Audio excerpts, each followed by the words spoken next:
Mesdames, Messieurs, s'il vous plaît, silence, on va écouter le conseil municipal. Conseil municipal avant la pause estivale bien méritée. Comme bien nos services, une partie d'entre eux vont continuer de travailler. Le principe de la continuité du service public, notamment avec les festivités très denses qui nous attendent et qui débutent ce week-end sur les paris en plâtre, notamment grâce à la mobilisation des élus, la culture Mme Lopez et les festivités Mme Delché, avec leurs services respectifs, qui nous ont concocté un beau programme durant tout l'été, qui a été distribué d'ailleurs à plusieurs exemplaires dans toute la ville, et notamment via l'Office du tourisme, que je remercie. C'est plus facile, comme j'en suis président, au moins que je peux décider directement avec la une vers le guide de l'été. Alors, prenez note, c'est la première fois que je fais la publicité de la Dépêche du Midi. Voilà, un guide de l'été, une Boissac à la une, en exclusivité, avec le son et lumière, un guide de l'été qui est diffusé gratuitement à 80 000 exemplaires. Voilà. En 5 ans, ce sera le seul moment où j'aurai fait la pub de la Dépêche du Midi. J'espère que M. Dazion a pris bonne note. Sur ce, nous allons ouvrir la séance en procédant à l'appel. Romain Lopez. Présent. Monsieur Luc Portes. Présent. Madame Annie Delché. Présente. Monsieur Jérôme Pougnan. Présent. Madame Cluny Matala. Présente. Madame Stéphanie Gaillet. C'est représenté. Monsieur Guy Lourmed. Représenté. Madame Sophie Lopez. Présente. Monsieur Philippe Garcia. Présent. Monsieur Gabin Lopez. Présent. Madame Danielle Châtel. Présente. Madame Nicole Laffineur. Représentée. Madame Pierrette Esquieux. Présente. Monsieur Robert Pomarède. Ah oui, alors représenté. Madame Marie-Lune Descamps. Madame Arlette Cazorla. Présente. Monsieur Michel Abdelabussy. Représentée. Madame Reine-Claude Hortalo. Représentée. Monsieur Philippe Herminez. Présent. Monsieur Lopez Thiers. Madame Anne-Marie Dupont-Volard. Représentée. Madame Laure Couteau. Représentée. Monsieur Frédéric Jean Riès. Encore arrivé. Madame Jessie Cotinet également. Madame Laurine Lasserre. Représenté. Monsieur Philémon Dessart. Présent. Monsieur Soufiane Achtoui. Monsieur Robert Dupart. Représentée. Monsieur Jean-Claude Lorenzo. Représentée. Monsieur Ignace Vella. Monsieur Franck Bousquet. Madame Marie Cavalier. Présente. Madame Estelle Emami. Présente. Merci. Alors, le secrétaire de séance ce soir, c'est Luc. Ok, merci. Ça, tu pourras faire tous les documents. Je vous propose de passer à l'ordre du jour. Avant tout, on doit valider le procès verbal de la séance du 8 avril dernier. Est-ce qu'il y a des questions sur ce procès verbal? Pas de questions. Je propose de passer au contre. Qui s'abstiennent. Procès verbal adopté. La délibération numéro 1, Jérôme Pougnan, concernant la répartition des nombres de conseillers communautaires, délibération qui est votée par l'intégralité des conseils communautaires afin que nous puissions conserver la dérogation avec le même nombre de sièges du Castel-Sarrazin. Détermination du nombre et répartition des sièges du conseil communautaire de la communauté de communes Terre des Confluents dans le cadre d'un accord local. Monsieur le maire expose aux membres du conseil municipal que la préfecture de Tarn-et-Garonne a fait parvenir aux communes et présidents des communautés de communes un courrier daté du 10 avril 2025. L'objet de ce courrier était la recomposition de l'organe délibérant des établissements publics de coopération intercommunale à fiscalité propre l'année précédant celle du renouvellement général des conseils municipaux. Dans ce cadre, la composition du futur conseil communautaire peut être définie à travers deux possibilités. Soit par un accord local dérogeant au droit commun, permettant un nombre total de sièges supérieur à celui du droit commun, sans excéder de plus de 25%. Soit, à défaut d'un tel accord, la répartition se fera selon la procédure légale dite de droit commun. Sur le présent mandat, les élus, en 2019, avaient fait le choix de l'accord local afin de maintenir notamment une équité entre les deux communes de taille identique, à savoir Castel-Sarrazin et Moissac. Or, à ce jour, la commune de Durfort-la-Capelette ne respecte plus les conditions de l'article L 5211-6-1, deuxième du Code général des collectivités territoriales, à savoir la part de sièges attribuée à chaque commune ne peut s'écarter de plus de 20% de la proportion de sa population dans la population globale des communes membres. Durfort-la-Capelette ne peut donc plus déroger au droit commun. Monsieur le maire propose donc de reconduire la dérogation en droit commun par un accord local en réajustant à un conseil communautaire pour Durfort-la-Capelette, portant ainsi à 61 au lieu de 62 jusqu'ici le nombre de conseillers communautaires. C'est l'objet de la présente délibération. Des questions? Oui. Concernant cette délibération, on a bien saisi que l'idée c'était de garder le même nombre de conseillers sur Castel et sur Moissac. Par contre, est-ce que vous pouvez nous expliquer un petit peu par rapport à Durfort-la-Capelette, est-ce qu'il y a eu une baisse de population C'est lié à la démographie, tout à fait. C'est pas une décision arbitraire politique. Cette délibération a été rédigée par les services du conseil communautaire et sera validée par l'intégralité des conseils municipaux, y compris le Fort-la-Capelette. Voilà, c'était ma deuxième question. Est-ce que ça a été vu en bureau? Tout à fait. Et nous étions d'accord. Donc, nous passons au vote. Qui est contre, qui s'abstient, délibération adoptée pour la partie personnelle.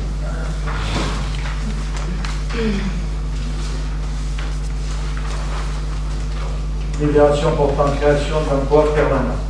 Monsieur le maire appelle au moment du conseil municipal, au terme du conseil général de la fonction publique, les emplois à chaque collectivité ou établissement sont créés par l'organe délibérant de la collectivité. Ainsi, il appartient à l'Assemblée délibérante de déterminer les effectifs d'emploi à temps complet et temps non complet nécessaires au fonctionnement des services. De même, la modification du tableau des effectifs relève de la compétence de l'Assemblée délibérante. Monsieur le maire informe les membres du conseil municipal qu'en raison des besoins de la collectivité, notamment l'ouverture d'un centre ado et d'un point d'information jeunesse et les nouvelles réglementations concernant les établissements d'accueil aux jeunes enfants et du développement de l'école de musique municipale, il convient de créer 3 emplois correspondants.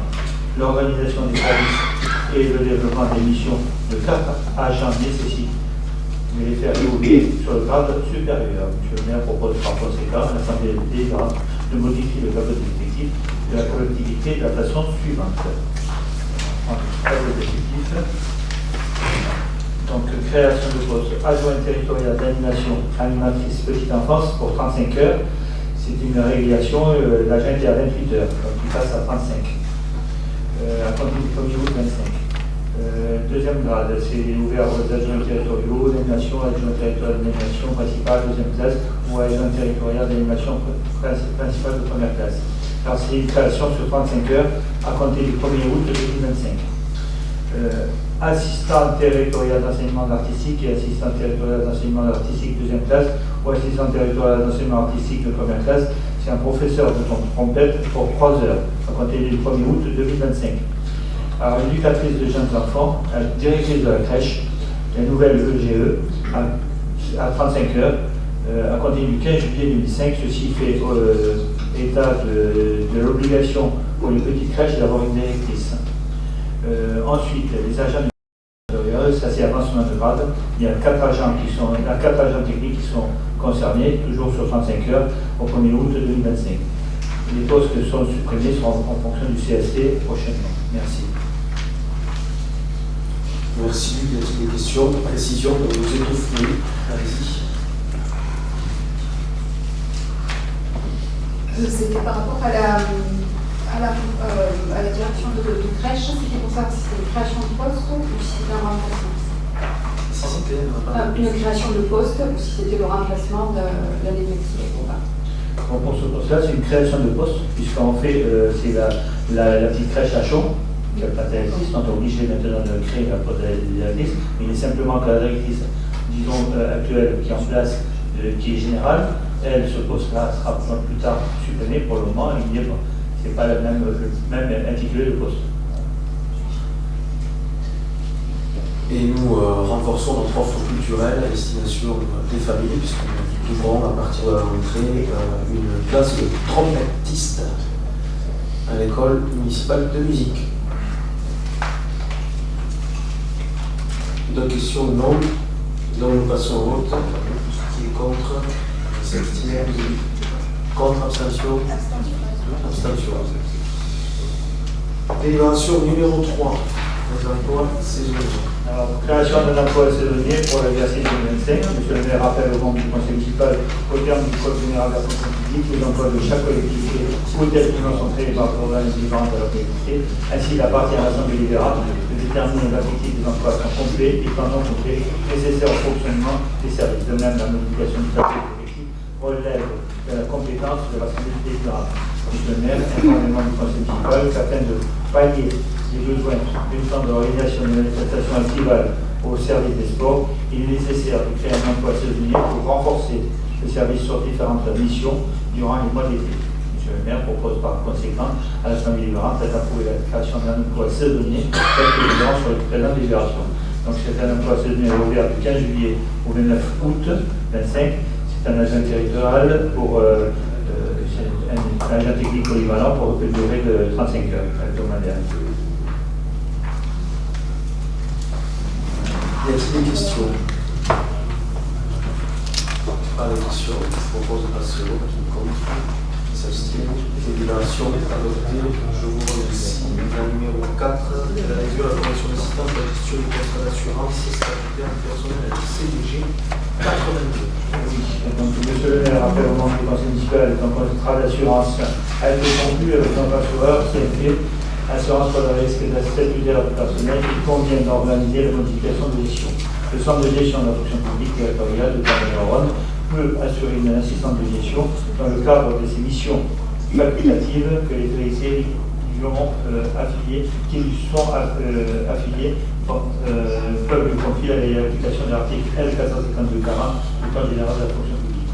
Monsieur le maire propose aux membres du conseil municipal de confier ces gestions au CDG 82 et l'autoriser à signer avec l'établissement la convention qui en régit les modalités. Le coût sera intégralement compensé par la remise faite contractuellement par la CNP Assurance aux collectivités pendant confiant la gestion de leur contrat au CDG. Opération d'une. Est-ce qu'il y a des questions? Oui. Alors deux questions. La première, savoir ce que recouvre ce contrat d'assurance statutaire et pourquoi est-ce qu'on le transfère on transfère la gestion au CDG.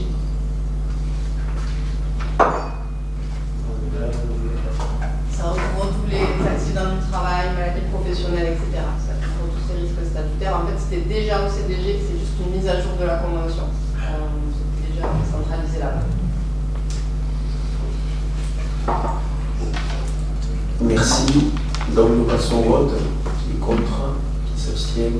Adopté. Je vous remercie. La désignation d'un coordinateur communal de la délibération numéro 5 aujourd'hui concernant le recensement. Alors, monsieur le maire rappelle aux membres du conseil municipal que le recensement de la population est placé sous la responsabilité de l'État. Néanmoins, sa réalisation repose sur un partenariat étroit entre les communes et les établissements publics de coopération intercommunale et l'INSEE. En effet, d'une part, la loi 2002-267 du 27 février 2002 relative à la démocratie de proximité a instauré une nouvelle méthode de recensement de la population depuis le 1er janvier 2004 et a confié aux communes et aux PCI qu'elles désignent la préparation et la réalisation des enquêtes de recensement de la population. D'autre part, l'INSEE est en charge de l'organisation et du contrôle de la collectif des informations, puis de l'exploitation des questionnaires ainsi que la diffusion des résultats.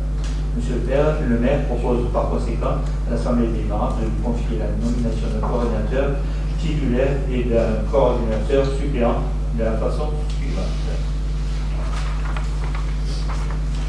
Alors, de confier la mission désignée par année à un coordinateur communal chargé de la coordination du recensement de la population. Celui-ci pourra être assisté d'un coordinateur suppléant désigné dans les mêmes conditions. C'est quelque chose que l'on fait chaque année. est-ce qu'il y a des questions ici? Oui, c'est simplement, en fait, c'est quoi? Je ne manque pas quelque chose là, la façon suivante. Oui, mais c'est pour ça que je Oui, reprends c'est ça, vous aussi. Hein. la décide de l'ouvrir, effectivement. En fait, c'est ce qu'on reprend tous les ans.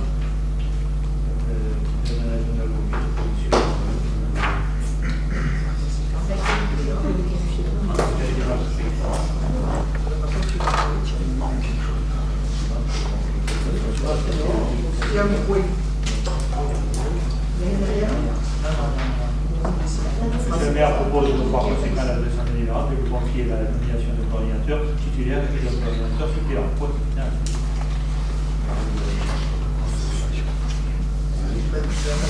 Sur le paragraphe précédent. Oui. C'est pour ça que j'ai dit que la décision est confiée à la monsieur. Bon, sur ce, d'autres questions? Bon, donc on passe au vote, qui est contre, s'abstient, délibération adoptée. La numéro 6, délibération importante concernant la rénovation et le sauvegarde de notre cher patrimoine. Moi, ça vient, Sophie. Autorisation de signer les marchés, travaux de rénovation de la façade sud du clocher du porche de l'abbaye Saint-Pierre. Le site de l'abbaye de Moissac est mondialement connu, notamment pour la richesse des sculptures de son cloître et de son portail. Cependant, celle-ci se détériore à une vitesse alarmante.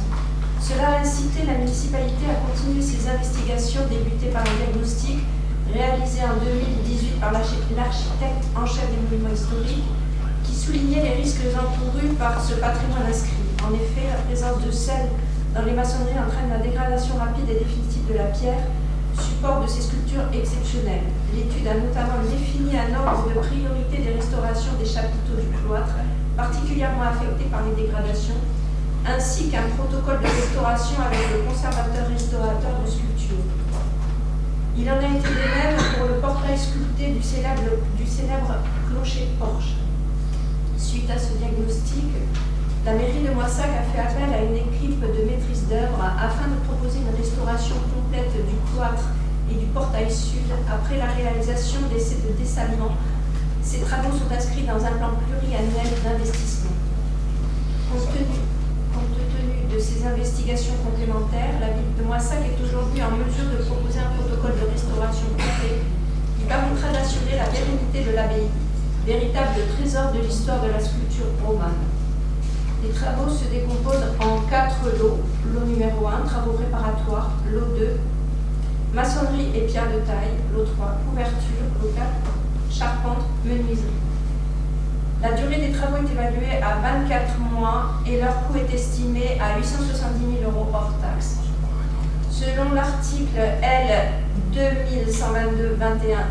du Code général des collectivités territoriales, Monsieur le maire peut être autorisé par le conseil municipal à souscrire des marchés avant l'engagement de la procédure de passation du marché sous condition que l'étendue du besoin à satisfaire et le montant prévisionnel soient définis. Monsieur le maire propose à l'Assemblée de l'autoriser à signer les marchés conformément à l'article du CGCT et toute pièce à intervenir.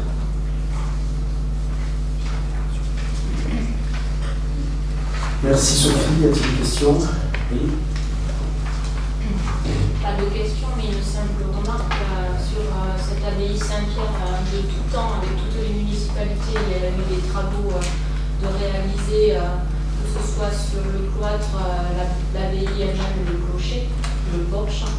En tout cas, nous nous réjouissons de ces travaux et je pense qu'il y en a un qui sera particulièrement satisfait, l'ancien élu de la culture, M. Franck Bousquet, qui était très attaché aux travaux de l'abbaye. Dommage que vous n'avez pas pris sa procuration et ne pas voter. Merci. Monsieur Franck Nous de Bousquet, même, effectivement, on ne se Ah bah, il faudrait qu'on le sache. et il va vous le faire passer. Bon. Du coup, effectivement, ces travaux s'inscrivent sur les travaux pluriannuels qui vont s'étaler selon les dernières prévisions à 2039.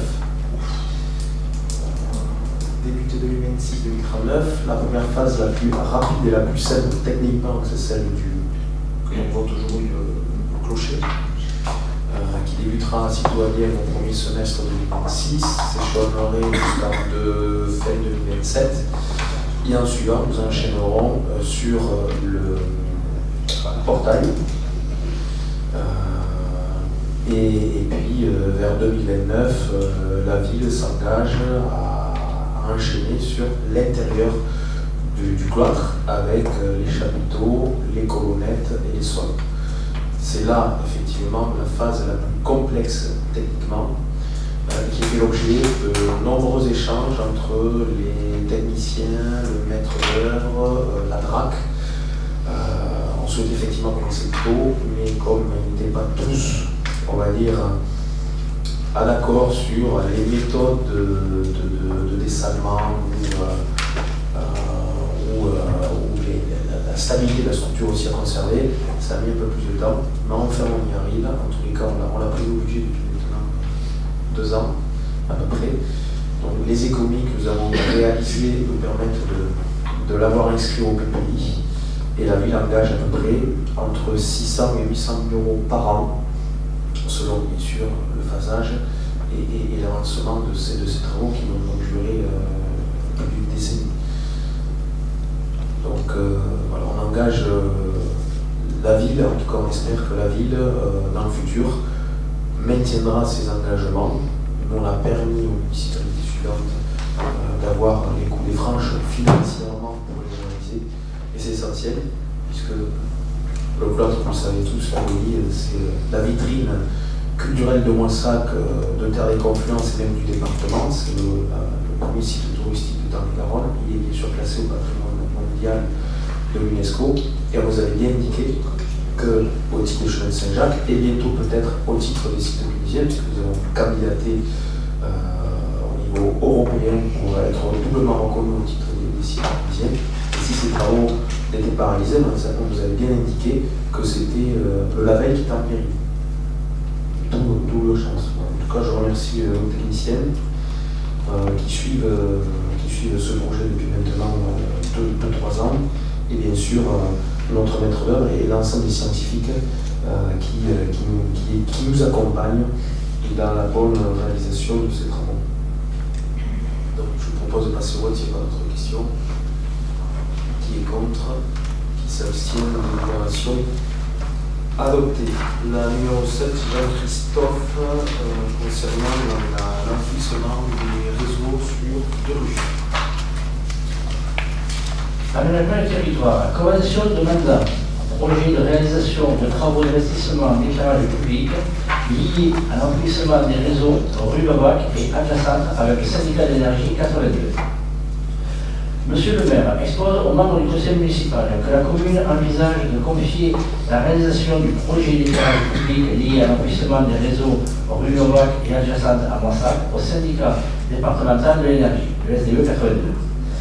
Le SDE 82 a établi une convention de mandat pour ces travaux, fixant en son article 4 le contenu de sa mission.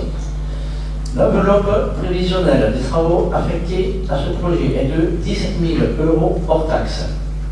La rémunération du mandataire s'élève à 3,5% du montant hors taxe des travaux, soit 595 euros hors taxe. L'enveloppe financière globale est donc de 21 000 euros TTC, TVA et rémunération du mandataire incluse. La rémunération du SDE 82 pour la conduite de ces travaux est de 3,5% du montant hors taxe de l'opération définie à l'article 1 de la Convention, conformément à la décision du comité syndical du 29 mars 2002 relative au taux de maîtrise d'œuvre, soit sur la base de l'enveloppe prévisionnelle, la somme de 595 euros hors taxe. Cette opération pourra bénéficier d'une subvention de 13%, sous réserve toutefois des droits à subvention de la commune au moment de la facturation des travaux. En résumé, la commune peut prétendre à une participation de 13% du syndicat de l'énergie. Merci Philippe. Jean-Christophe.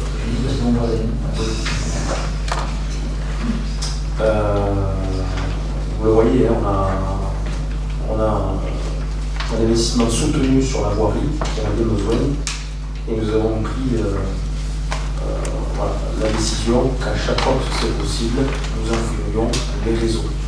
Puisque paraît-il aussi, l'urbanisme a un impact sur la santé mentale, comme la commission de santé nous l'avait une fois appris, informé. Voilà. Donc, s'il y a des questions, non. Donc, nous passons au vote. Qui est contre, qui s'abstient, délibération arrêtée. La numéro 8, à vous, Sophia, tu l'as lu, Stéphane, la création avec les jeunes.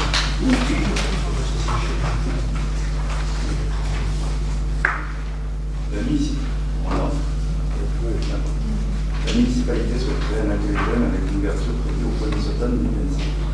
Cet accueil collectif de mineurs déclaré auprès de la SDJES a pour vocation d'accueillir les jeunes âgés de 14 à 17 ans sur le temps scolaire, périscolaire et extrascolaire. Les jeunes seront encadrés par une équipe animateur permettant de terminer la réglementation des accueils jeunes impose l'adoption de plusieurs documents. Une convention entre la municipalité de Moissac et le SDJES, un projet pédagogique d'accueil jeune, un règlement intérieur spécifique à l'accueil jeune, c'est l'objet de la première délibération. Merci Sophia, une petite question. Oui.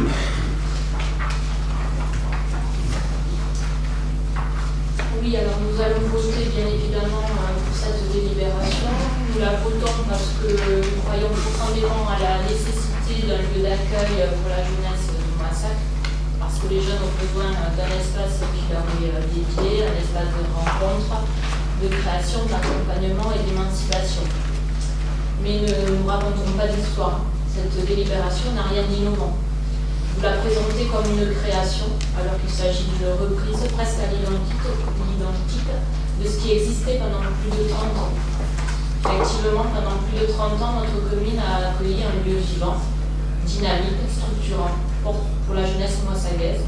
Un espace qui rassemblait un centre de loisirs, une cyberbase, un point d'information jeunesse, ce que l'on va voir sur la délibération suivante, et un espace citoyen. Ce lieu était un vecteur d'inclusion, de lien social, d'éducation à la citoyenneté. Oui, je parle bien de l'association Moissac Animation Jeune. Un dispositif que vous avez vous-même supprimé peu après votre arrivée. Alors je vous entends déjà, c'était sous la gestion dépensière de Jean-Paul Mianzi. Mais cela a permis l'émergence d'un lieu fréquenté, apprécié, utile, bien ancré dans la vie moissagaise.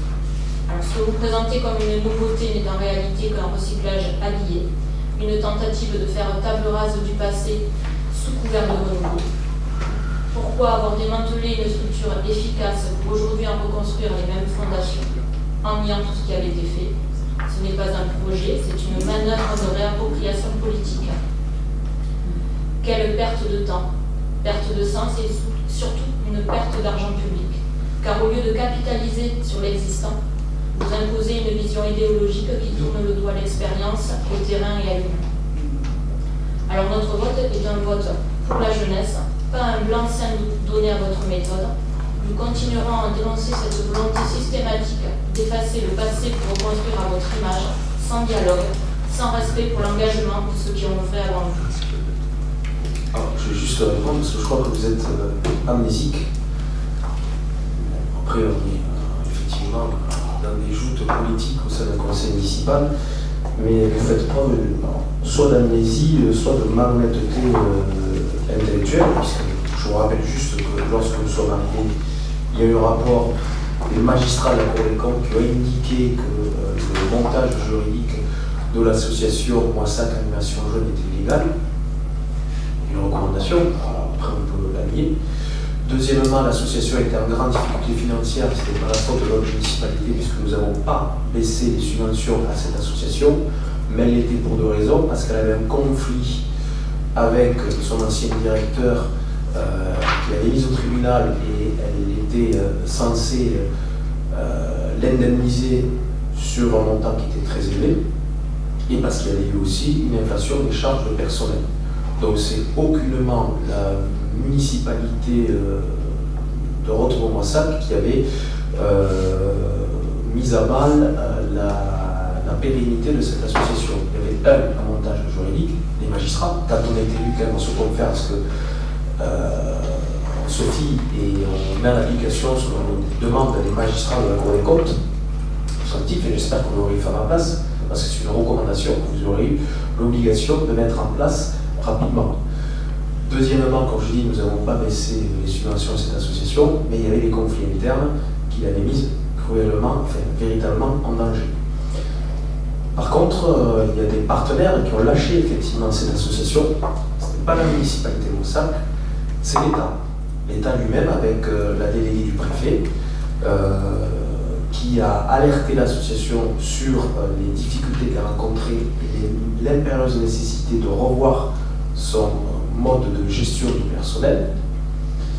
Je ne donnerai pas le nom de cette déléguée du préfet, mais elle est en fonction aujourd'hui, donc vous pourrez la voir, puisque dans le cadre d'un DLA, auquel j'ai assisté puisque j'étais convié, à l'ancienne Montmery, un tour de table avait été fait et l'État avait rappelé, également avant au Moulin, à l'hôtel du Moulin, il y avait une réunion aussi entre la séance de l'État, l'impérieuse nécessité de l'association de revoir ses dépenses. Et l'État avait indiqué qu'il arrêterait de verser des subventions si MAGE ne renvoyait pas sa copie.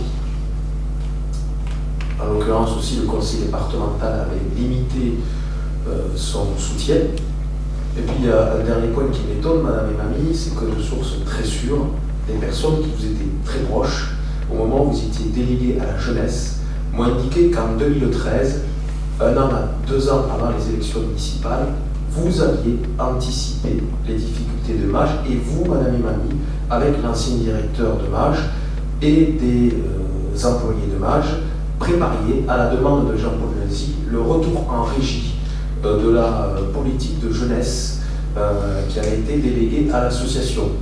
Donc soit vous avez un oubli, soit vous l'omettez sciemment, mais en tous les cas, vous aviez anticipé d'ores et déjà, et vous avez raison, puisque ce que vous avez préparé et que vous n'avez pas pu mettre en ordre, puisque M. Henriot est arrivé en 2014, nous l'avons fait.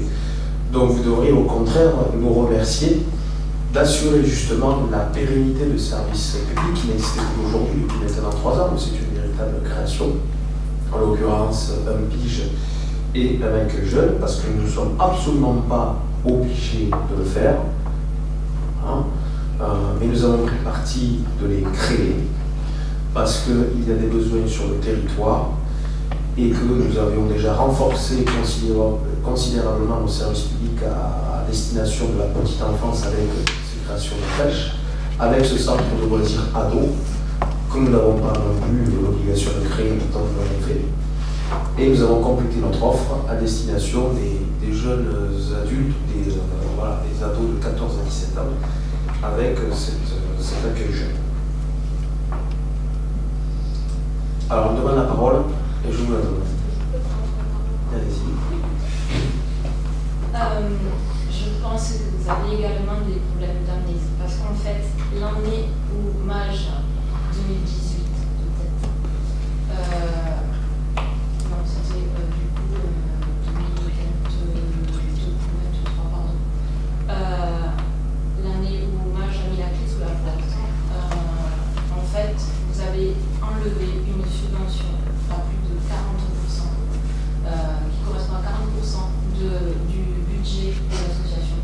Et donc, du coup, en supprimant c'était un projet qui englobait plusieurs associations massagaises. Et donc, vous avez supprimé ce projet-là et ça a mis à mal l'association. Voilà, donc moi, je veux bien avoir des amnésies. Je pense que vous également. Ensuite, concernant mon projet en tant qu'élu jeunesse de l'époque, j'avais un projet justement, mais ce n'était pas de fermer MAGE. C'était de reconstruire MAGE différemment. Voilà, mais toujours en maintenant l'équipe en place avec le personnel et qui faisait un excellent travail. Moi, je ne suis pas là pour détruire, je suis là pour accompagner les personnes qui sont en place. Merci, monsieur le maire. En tout cas, quand on est à la tête d'une collectivité, on le fait dans le cadre réglementaire et de la loi. En l'occurrence, quand les magistrats sont audités, ils nous ont dit si vous voulez continuer ce mode de gestion, vous devez impérativement faire une délégation de service public. Ça passe par un appel. Et MAGE, malheureusement, ne se sentait pas répondre à cet appel. Après, ce que vous indiquez est archi faux. Nous avons continué de verser la subvention de fonctionnement de 120 000 €. Vous l'avez voté, vous n'avez qu'à regarder les archives. C'est faux. Une association. Non, mais là, vous parlez d'appel à projet, ça n'a strictement rien à voir. Et d'ailleurs, l'État, en l'occurrence la préfecture, avait alerté MAGE sur le fait qu'il s'adonnait à la chasse à la subvention sans résultat. Et donc, il leur a indiqué que dans le cadre de la politique de la ville, ils allaient cesser de les aider parce qu'ils considéraient que cette politique-là était en réalité une sorte de contournement de l'esprit du contrat de ville pour continuer à exister. Donc après, je vous encourage à prendre la tâche avec les services de l'État. Vous verrez exactement ce que je dis, ça a été évoqué dans le cadre de réunion. Après, voilà, vous faites votre numéro politique et quand bien vous fasse, c'est normal, mais il y a des réalités, elles sont économiques, et c'est pas nous qui avons créé le budget de MAGE. Quand nous sommes arrivés, MAGE était dans une grande difficulté, d'ailleurs, sous Henriot, sous mon prédécesseur Jean-Michel Henriot, c'était aussi le cas, et il y avait un montage juridique qui était légal. Donc on peut continuer dans l'illégalité, mais quand on est élu dans la République, on essaie de faire en sorte, du mieux possible, de respecter le cadre réglementaire de surcroît quand il nous est rappelé oralement et par écrit dans le cadre d'un rapport de la Cour des comptes. Et voyez-vous, vous êtes constamment sur le passé. Alors des fois on dit vous parlez du passé, et là vous ne faites que parler du passé. La jeunesse et l'avenir, on cap sur l'avenir. Et je vous engage maintenant à passer au vote. Le débat s'est terminé. Mais je parlerai sur le. Non, vous n'avez pas la parole. Non, mais je crois que nous passons au vote. Qui est contre, qui s'abstient, délibération adoptée. Je vous remercie. Vous parlerez sur la prochaine délibération. On dirait comment ça, tu es sous des tables. 100 jours, c'est de l'électricité. Déjà, Elias, je t'ai déjà expliqué que l'on ne prend pas la parole unilatéralement, sinon je vais faire une suspension de séance et rappeler à mon secrétaire du président groupe parce qu'elle s'est aussi désolidarisée de toi, donc je ne sais pas qui je demanderai, mais quand on est élu, il y a une tenue à avoir, il y a un règlement à respecter, on n'est pas au café du commerce, on demande la parole et vous prendrez la parole sur la prochaine délibération. Quand on nous écoute, on aurait dit qu'il n'y avait que des tables. Alors pour ça, Sophia, tu peux y aller, sinon je suspends la séance. Je suspends la séance. Donc tu te calmes maintenant. D'accord ? Alors arrêtez, parce que c'est... Bon, c'est en suspens. Donc monsieur le maire est parti, libre à lui. Maintenant on peut reprendre la séance. Sophia. La ville de Moissac a fait de la jeunesse sa priorité. Même si la municipalité a doublé sa capacité d'accueil en crèche, il y a un sens de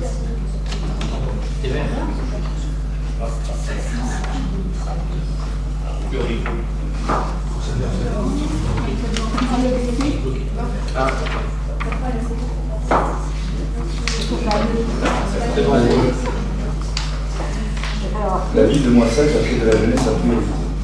Ainsi, la municipalité a doublé sa capacité d'accueil en crèche avec un nombre de modération de versement pour les adolescents. Souhaitant compléter son offre en direction des faits adultes, elle ouvre prochainement un accueil jeune et un point de formation jeune, ayant pour vocation de les informer, de les accompagner dans leur projet sur les thématiques de la vie courante, logement, santé, voyage étranger, mobilité, job d'été, prévention, etc. C'est un espace d'accueil et de conseil gratuit, anonyme et sans rendez-vous. Les jeunes pourront disposer d'une documentation thématique en libre consultation de l'espace numérique. Merci Sophia, as-tu une question? Je vais reprendre les termes que vous avez dit tout à l'heure, vous avez parlé d'anticipation. Effectivement, notre démarche à nous, c'est l'anticipation. C'est-à-dire quand on supprime un service, on anticipe sa suppression, on le remplace. Vous avez fermé un service pendant plusieurs années, que ce soit le point d'accès aux jeunes ou que ce soit le centre de loisirs pour ados, et en ne laissant la population avec aucune solution pendant plusieurs années. Donc ce n'est pas pour moi une création, ce n'est pas pour moi quelque chose dont vous pouvez vous glorifier, et je suis tout à fait solidaire avec Estelle et Mani qui, elle, prévoyait une anticipation. Comment on accompagne un service vers une évolution pour maintenir le service et la qualité du service proposé à la population. Vous l'avez supprimé. Je reprends une dernière fois pour que les choses soient claires. En plus, vous êtes une femme de loi, je crois, Madame Cavalier. vous avez des notions juridiques bien plus abouties que les miennes. Je vous rappelle encore une fois qu'on revient vers le passé, libre à vous. Vous êtes des dames du passé, nous du présent, on verra l'avenir. Mais à ce moment-là, en 2013, le montage juridique qui existait était illégal. Donc vous auriez pu donner de nouvelles subventions à l'association, de revoir son mode de fonctionnement, quand bien même, je sais très bien qu'en réalité vous souhaitiez venir en régie parce que vous connaissiez à la fois les difficultés de l'association et surtout le mauvais montage juridique. Je pense que ceux qui m'en ont parlé ne sont pas des menteurs, c'était vos propres collaborateurs. Déjà, vous aurez fait ce que vous vouliez, ce montage juridique n'était pas bon. Ensuite, nous dire que nous avons arrêté, c'est faux. Nous avons continué jusqu'au bout de verser la subvention de fonctionnement de 120 000 € que vous avez voté, que nous avons tous voté. Si l'association s'est arrêtée, c'est parce que l'État a alerté sur son montage juridique et qu'il y avait un conflit important avec l'ancien directeur qui mettait l'association dans une difficulté certaine. Ne soyez pas révisionniste. Ne réécrivez pas l'histoire à votre sauce pour nous faire passer pour une municipalité qui veut couper toutes les aides à tout le monde, parce que croyez-moi que quand nous sommes arrivés en 2021, je me serais bien passé, nous nous serions bien passés d'avoir à gérer ce problème marge qui a été une patate chaude qui s'est passé entre M. Lenzi et M. Henriot et que M. Henriot m'a refilé. On avait d'autres choses à faire et d'autres projets à faire.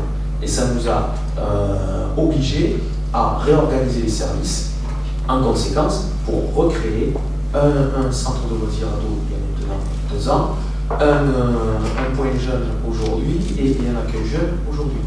Et croyez-moi, on s'en serait bien passé, on avait d'autres choses à faire.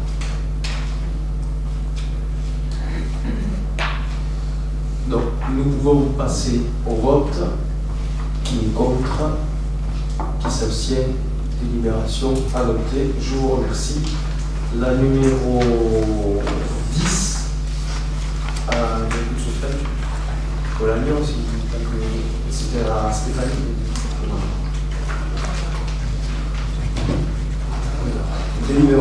Délibération portant modification du projet éducatif de Moissac, accueil collectif de mineurs 13-17 ans. La mairie de Moissac est considérée par le SDJES comme organisatrice d'accueil de mineurs. À ce titre, comme la réglementation l'impose, la collectivité doit établir un projet éducatif pour toutes les structures d'accueil de mineurs à ALSH. La création d'un nouvel accueil collectif de mineurs, dénommé Accueil Jeune, oblige à modifier le projet éducatif. Une nouvelle partie intitulée Accueil Jeune a été rajoutée, c'est l'objet de cette libération.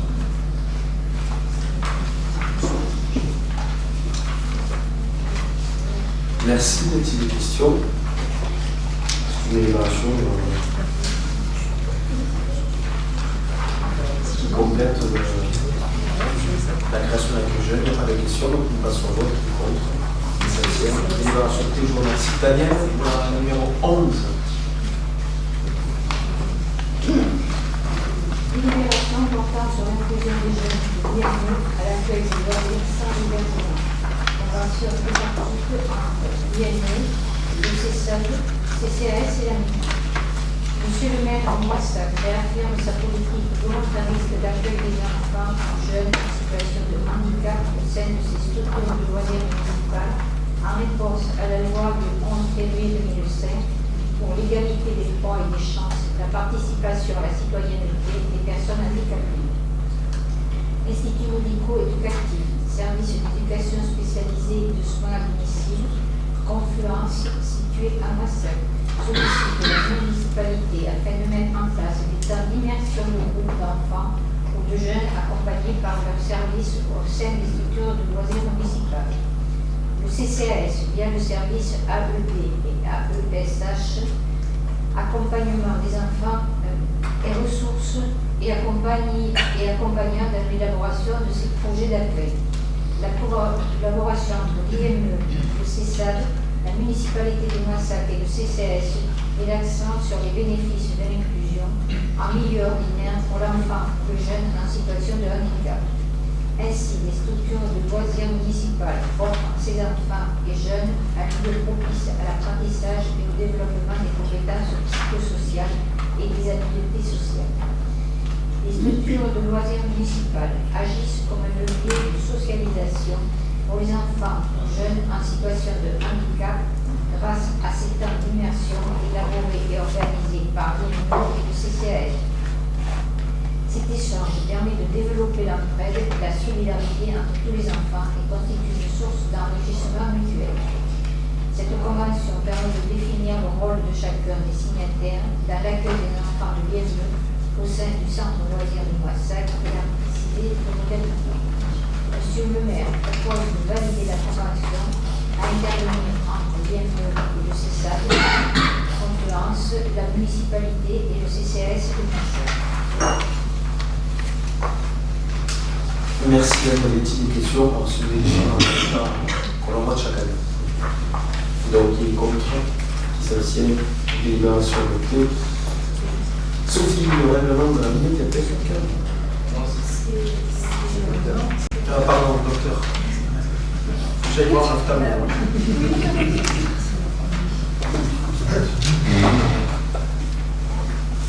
Lettre de synthèse, règlement de médiathèque, de nouveaux services Wi-Fi et de nouvelles réglementations RGPD nécessitent de remettre à jour le règlement de la médiathèque.